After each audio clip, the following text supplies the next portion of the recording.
We spent all of autumn and well into winter researching Hallowbloods, how werewolves and supernatural entities entwined with our world. Explanations were few and far between, and we made very little progress at the start toward finding a cure. It was like being part of a stage play, or a mutiny.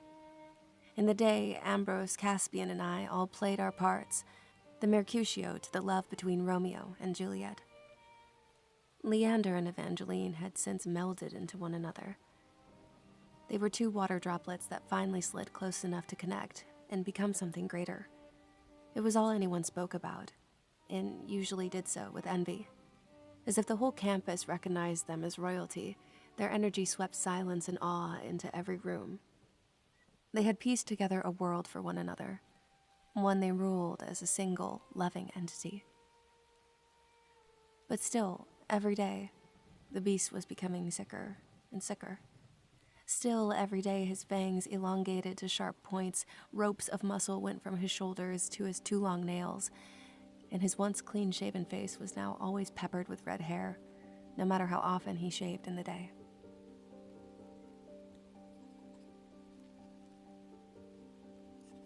You're close to a cure, right, Ambrose? As close as I can manage without dissecting him directly. Ambrose?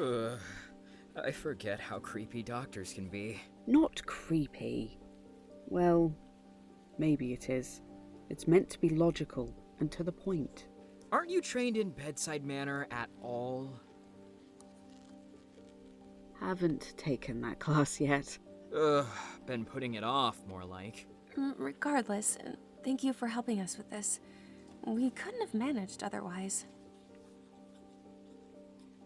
Ambrose lifts the hazy liquid to the lamplight, swirling it in its vial.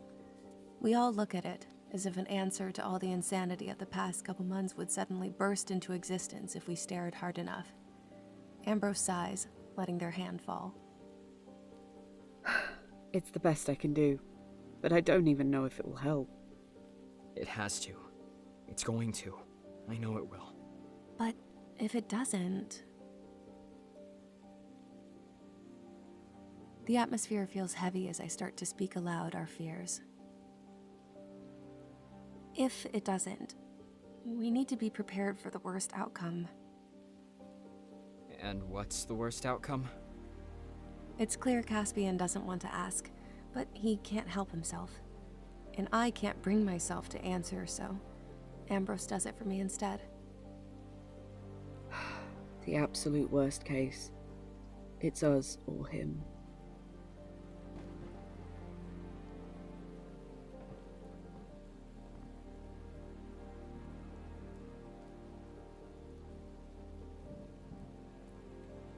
It was barely in time. Barely in time when Ambrose developed a cure. Barely in time when Evangeline realized something was wrong, and barely in time for me to steel my nerves against all the ghosts that screamed death tolls in my ears.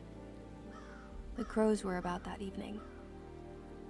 When Evangeline and Leander were walking together amongst the old stones. The fires of autumn had long since passed, and the only reminder of the season was him, with his brown-booted step and mane of flame. Evangeline curled into his arms to combat the icy rain. And suddenly, as the sky began to pepper with stars, and the moon edged over the horizon, Leander had collapsed to the ground, writhing and seething. Leander? No! No! Don't touch. What do you mean? What's going on? Don't touch me, mon épée. Please. But she doesn't listen. It's not in her blood to. Evangeline collapses on the ground beside him, holding his face, his hand, caressing him, trying to ease a pain that she doesn't understand. She presses her ear against his chest, his heart like hummingbird wings, and his breath exhaling in a ferocious, painful growl. Leander, please. Leave me. I'm going to go get help. Just hang on. No. Please don't. If you do, I'll eat them too.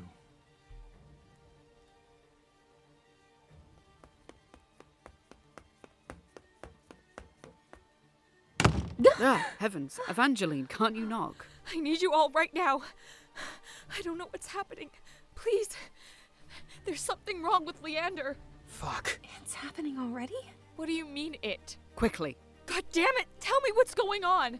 Ev, we gotta go. gather the research. Hurry. Evangeline, I'm sorry. We should have told you sooner. And Get to the point already, Margot. okay. Leander is a werewolf, and it's a very confusing and fucked up situation that we were trying to fix because you two were so happy together, and we didn't want that Sorry to break up this word, Vomit, but we need to move now. Evangeline is stunned into silence. Stunned into silence because, of course, someone like me who is obsessed with spirits would say something like this. Stunned to silence because the others seem to believe me this time.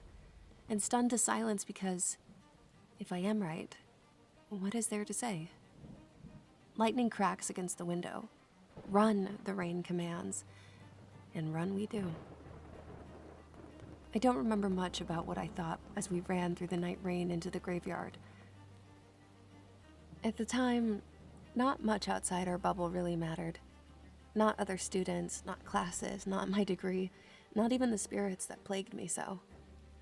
But I do know that our blood must have roared in our ears with how quickly we crossed the campus into the graveyard. But that did not compare to the roaring of the growing storm and the roaring of his wolfish voice while he writhed through the transformation.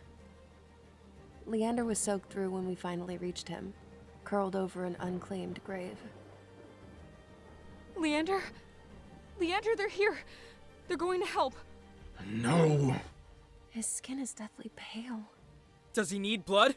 Caspian, he isn't a vampire, and I get the feeling he hates the comparison. Oh, vampires now too?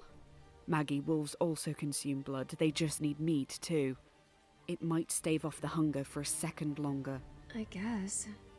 That might just make the transformation faster, now that I think about it. Please, stop! His bark echoes through the graveyard. Crows scream in terror, their wings beating at the rain. His now pointed ears flick downward through his clawed hands as he covers them, trying to shake away the noise. And desperately, he looks to Evangeline. She flies to his side. Evangeline. I swear I must have known you across 1,000 lifetimes. I'll find you again. I'm not leaving. His hands cup her face delicately, as if she were glass on the verge of shattering. I vaguely think that a single one of his hands could crush her entire skull. I shudder. His voice rasps with wolfish snarls. Molepe, don't abandon your friends because of me. No. I will not abandon them or you, Leander. There is no avoiding tomorrow, Evangeline. Today, I'm warmth and love and yours. And tomorrow, I'll only remember your scent and my hunger. So please. Evangeline, we need to go. No! Please don't make me leave you, Leander. I will find you, Molepe. Sorrow flickers in her eyes, faster than the lightning strikes above. Dark orange fur covers all his skin now, snout protruding and taking shape. Evangeline grips onto his pelt, desperate to keep him close, to keep him himself. He buckles from her arms, tossing himself to the ground. His amber eyes sear predatory gold, flashing in the low light of the night. Crows begin to swarm us, making my hair stand on end. The rain pelts harder, a warning now. Run! Ev, please. No, no, no, no! No! He can hang on for just another minute! We're going to have to pull her away. This is so hard to watch. Leander pants and drags himself along the ground, spittle dripping from his lips as he tries to fight his basest instincts. We all back away from him, except for Ambrose, who edges forward with a slow confidence, bringing a vial to Leander's lips. Leander, drink this. No. Leander, you have to. You don't want to hurt anyone, right? Leander, are you hungry? Ambrose, don't provoke! But it's too late. Leander's eyes snap forward, no recognition left in them. Instead, he twists and lunges for Evangeline, his half-wolf maw stretched wide and sharp. He brings down his teeth on her throat. I close my eyes. Evangeline screams. Then Ambrose screams. When I open my eyes, Ambrose's arm is lodged in Leander's teeth, streaming rivers of blood. Ambrose shoves their arm further down, forcing Leander's jaw open a little more. With no moment lost and impossible reflexes, they pour the tonic into Leander's mouth. He tears away, tongue lolling from his mouth at the certain bitterness of the medicine. Whimpering, he whips his head side to side, more canine with every passing second. Caspian pushes Evangeline into my arms and runs up to the werewolf, grabbing his massive head in his hands. You're Leander. Your mate is Evangeline. Evangeline Thaddeus. She's human. Leander threatens to bite Caspian, but he grasps his muzzle and bears all his weight down. Leander, where's your mate? Where's Evangeline? Glimmers of humanity flood his golden gaze as he looks at her. As if ashamed, he tucks his ruddy tail down and closes his eyes slowly. She grips onto me, silent tears making a salt trail down her cheeks. How long does this last? From our research, we think about 10 years. Then he's back to human form for about 100 moons. It's a long time to wait. I don't care. Stepping from my grasp, Evangeline walks forward and kneels before Leander and Caspian.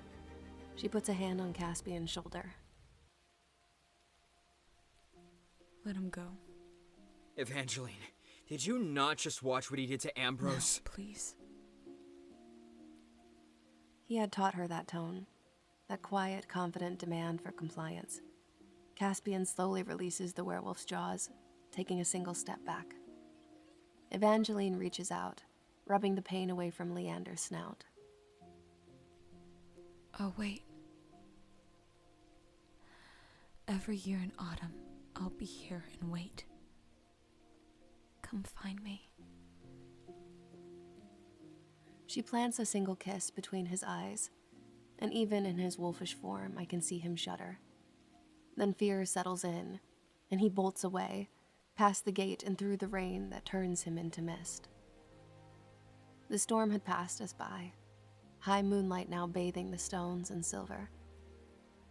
The rain still pelts at us, cold to our bones, but for the first time in months, I hear no hidden message there. A howl cracks the sky, faintly, like the rain lessened enough for just a moment to allow me to hear it. I turn toward it. Glowing amber eyes cut through the darkness. He's staring. And gods, I can feel his hunger ripple through the air. There's a thought of running towards him, into his jaws and letting him consume me, but it flares and dies in the same instant. Feeding him would do nothing good now. The gold flashes down out of sight, then back up. I incline my head to him. And in that moment he turned, disappearing from my sight, and I never saw him again. I'll find you again. A promise. Those were the last words Evangeline's 19-year-old ears heard from him, and it was difficult to know what exactly made that promise, the man or the beast. But regardless of what part of him did, he kept it. Leander, direwolf or not, tore apart the very world to find her. And when he wasn't there, Evangeline believed with all her heart that he'd come back to her. The love that burned between them was one of passion and patience.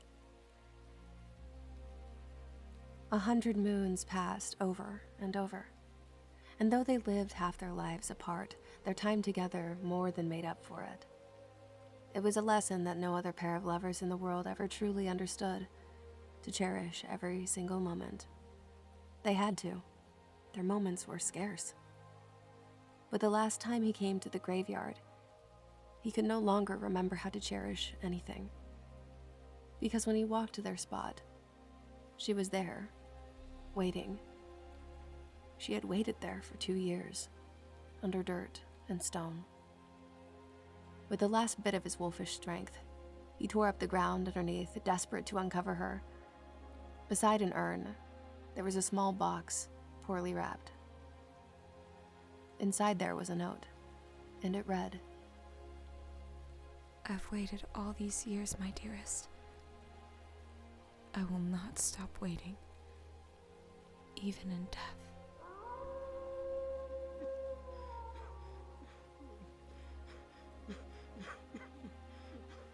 He cried. Leander, with all his mystery and might, was not above tears. And while he racked the sky with sobs, it was no longer raining. For the first time in Ilrest, it snowed instead.